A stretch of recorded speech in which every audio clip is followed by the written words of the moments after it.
Samoa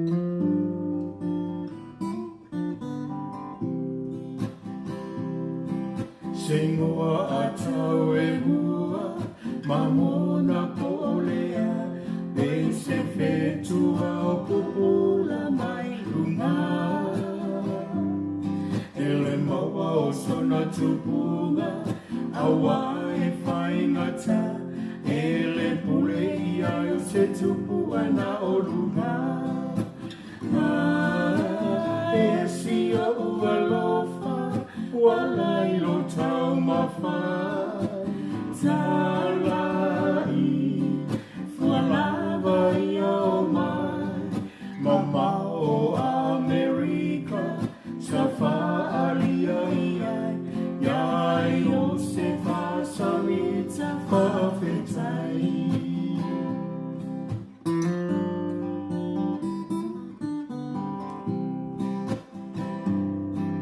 ali I mawhai pule, whasangai su e whai tau I le tusi pai a pe whaamonia. A whai e whai ngata, ia ono sa ele ma, ai ui ane le vai o le ola I pe senga. E si a ua lofa, walai lo tau mawha talai fualava ia o mai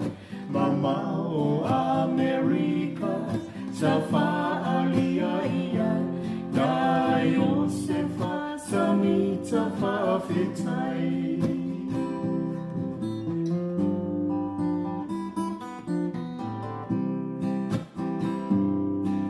Ono fonei pesenga Ua te anei le ma I le ngā luenga nei na I aona Tauina e la mona Pe tonu e aina Pe tutu sa male mamona Olo na mama E sia ua lofa Walai lo tau mawhai Talai Fualava ia o mai Mama o Amerika Sa whaalia ia Iai o se whasamita whawhetai E sia ua lofa Walai lo tau mawhai Talai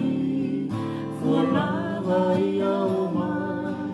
Mama o Amerika Sa whaalia ia Dai o se whasamita whawhetai Dai o se whasamita whawhetai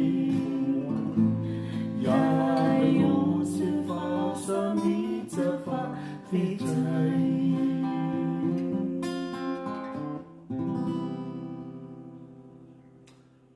Ma te le whailunga ina se kalesia, o mawa so se. E kalesia lava, whiwhia e usu vi ingo le tua. Ma mona,